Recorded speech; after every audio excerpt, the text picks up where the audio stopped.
Hello, Angie. Thank you for your great topic. And the topic was attachments to people and outcomes.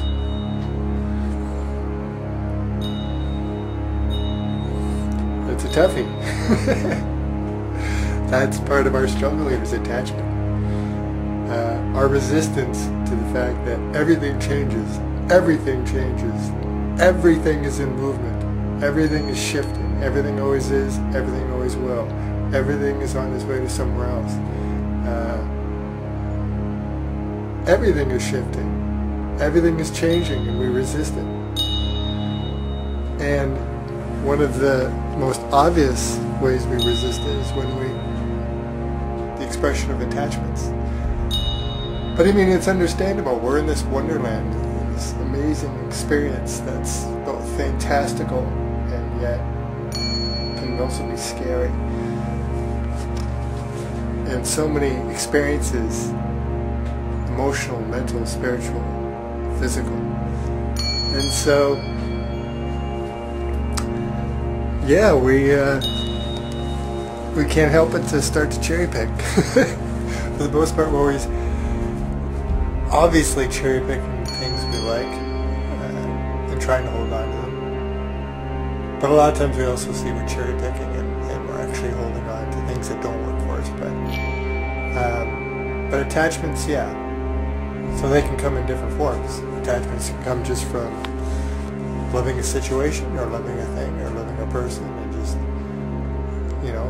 not wanting it to change, just to keep it in your life. Attachments can also swing the other way.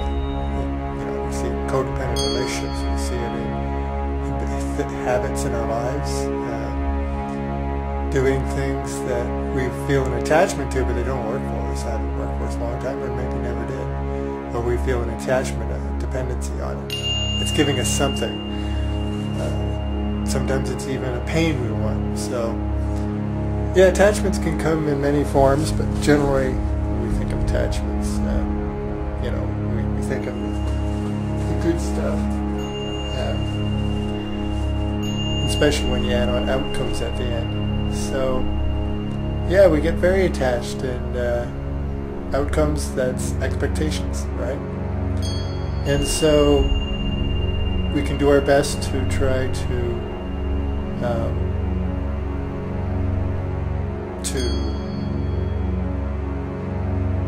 not expect things, but that can never be the case.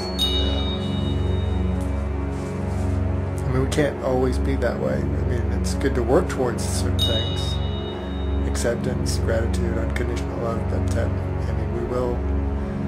Part of the whole ascending it is to go through it. So you can't ascend something if you haven't experienced it. So yeah, it's definitely good to try to lower your expectations. Try not to build too many up, but it'll always be a work in progress because we can't help but expect things. Romance keeps coming up. Well, Valentine's Day is coming is probably one reason, but in general, romance energies are high.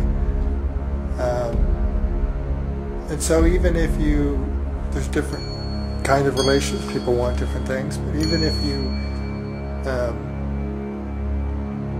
are someone who wants to not have any expectations or strings attached or things, that's what you're seeking, it's good to work towards it. But it's not necessarily practical that you'd have it instantly. I mean, maybe it is. Maybe you meet the right person and you're on the same page, but usually we got to work through this stuff. So,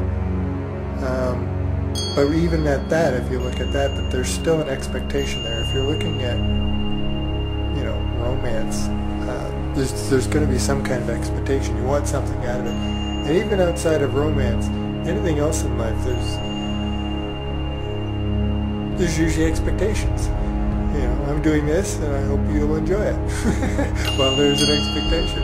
What if you don't enjoy it? That's where feelings get hurt. You try to do something nice for somebody or what you perceive as being nice, and then they don't take it that way. So it's all funny stuff when we get into, you get into the mind, then you get up more into the mind, and you get into feelings. So it's a tricky tightrope.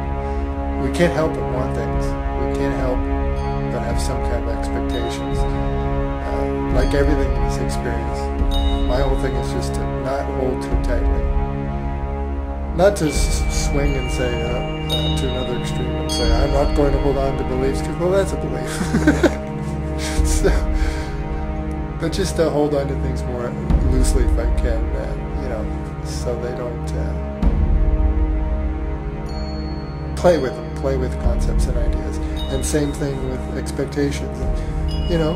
I'm not afraid personally to dream or to play even a little bit of expectations here. They're knowing, but I keep track. I keep track that I'm doing it, and that I know that I'm doing it. Just reminding myself, accept what is, even if it didn't work out the way I wanted. Gratitude, those two together, and I just keep reminding myself we're just playing here. So don't take it too seriously. Don't grab on to anything too tightly. So I think that's practically, until we keep ascending, that's the best we can shoot for right now.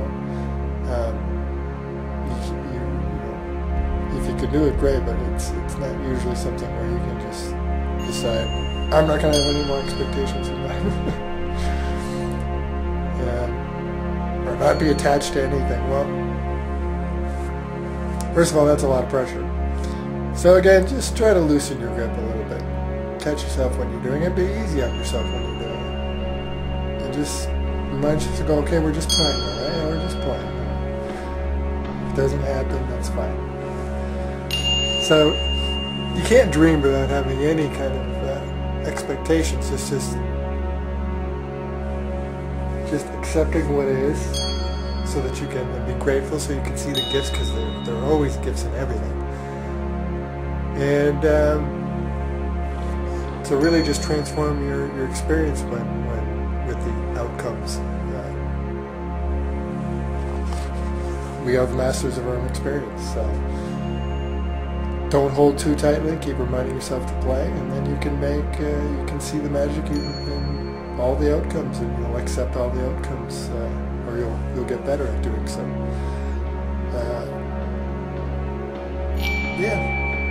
Attachments and outcomes, expectations. It's natural. It's natural, but we do see the suffering that comes from it when we hold too tight to these things. When we expect too much, or we get too attached to things. Because everything is in motion. Everything changes.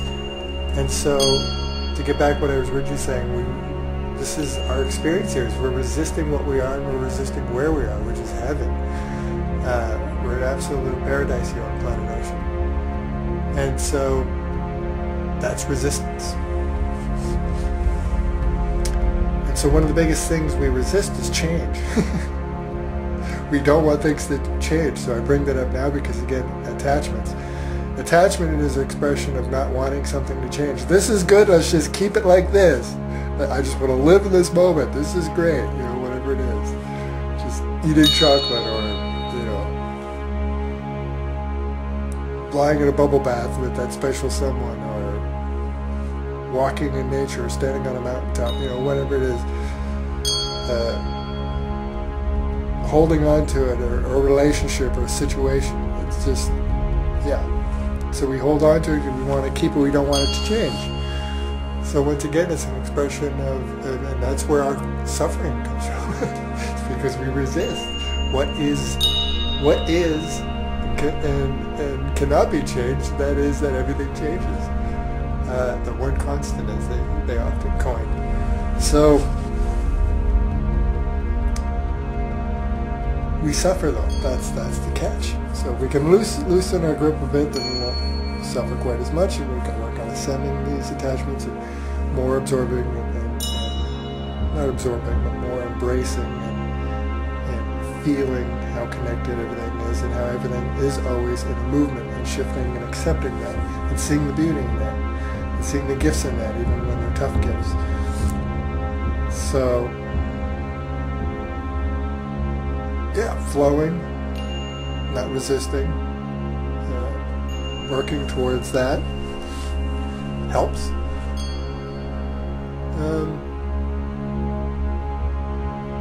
Because if you know everything's going to change and you know nothing lasts exactly the same, nothing lasts forever, if you accept that everything's in movement and shifting, and that's okay, that's part of life, and there's beauty in that, then it'll just be easier not to get quite so attached to things.